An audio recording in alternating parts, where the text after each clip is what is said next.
ओम शांति। बाबा ने कहा ये जन्म बहुत उत्तम है। आपको उत्तम लगता है?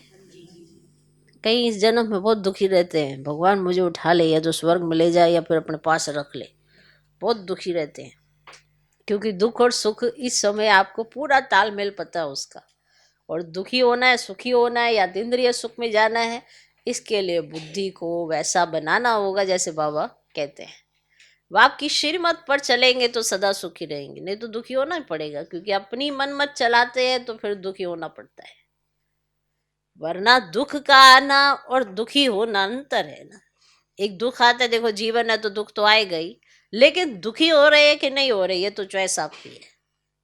दुख तो आता ही है, कोई शरीर में व्याधि आ जाती है, कोई सर्कमस्टांस ऐसे आ जाते हैं, किसी ने शरीर छोड़ा तो दुख आया, लेकिन क्या आप दुखी हुए या नहीं हुए, ये चॉइस आपकी है। तो आपका जन्म अनमोल है, लेकिन आप अनमोल समझते हैं नहीं समझते। अगर दुखी रहते हैं, ऐसे दुखियारे भी होते हैं जो बिना बात पे अपने आप को कहीं ना कहीं फंसाते रहते हैं। मालूम है कि ये गलत रास्ते है, तो फिर क्यों फंसाते हैं?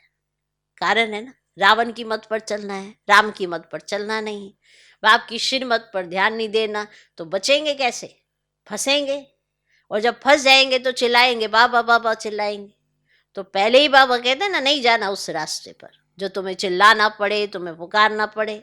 सुख तो नहीं है ना गलत रास्ते पर, है सुख? पहले तो पता नहीं था, चलो आजा कलब तो हमें पता ही नहीं था हम रावण की मत पर है। उसकी वजह से आज 5 विकारों के वशीभूत होके देखो हालत कैसी है। भाई भाई का नहीं है, घर में एक दो की बनती नहीं है, क्या हालात हो गए हैं।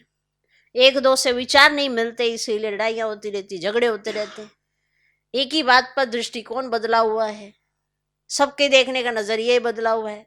गलत को भी सही बनाने वाले आजकल पैदा हो गए हैं। नहीं नहीं ये तो करना ही पड़ता है, नहीं नहीं ये तो इतना चलता ही है, नहीं नहीं ये तो देखना ही पड़ता है। ऐसे करने वाले गलत रास्ते पर ले जाते हैं। और फिर जब आत्मा फंस जाती है तो किसको पुकारती है? जो गलत रास्ते पे ले गए उनको पुकारती कभी?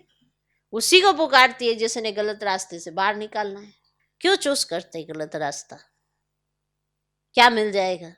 सोचो, मानो धन दौलत मिल जाएगी गलत रास्ते पे, और वही धन दौलत तुम्हें अपने आप को बचाने में यूज हो गई, तो फिर क्या करेंगे? ऐसी धन दौलत का क्या करेंगे बताओ? मान लो आपने पूरे शरीर को जोक के पैसा कमा भी लिया, और फिर शरीर ही आपका ऐसा हो गया कि अब पूरा धन जोक के शरीर भी नहीं बचाया गया, बीमारी वाला शरीर हो गया। बताओ फिर ऐसी धन दौलत का क्या करोगे? तो सबको मालूम तो है ना क्या गलत रास्ते क्या सही रास्ते, तो क्यों अपनाते हैं? तो ऐसे ऐसे उल्टे उल्टे कर्म किसी को नहीं करने चाहिए।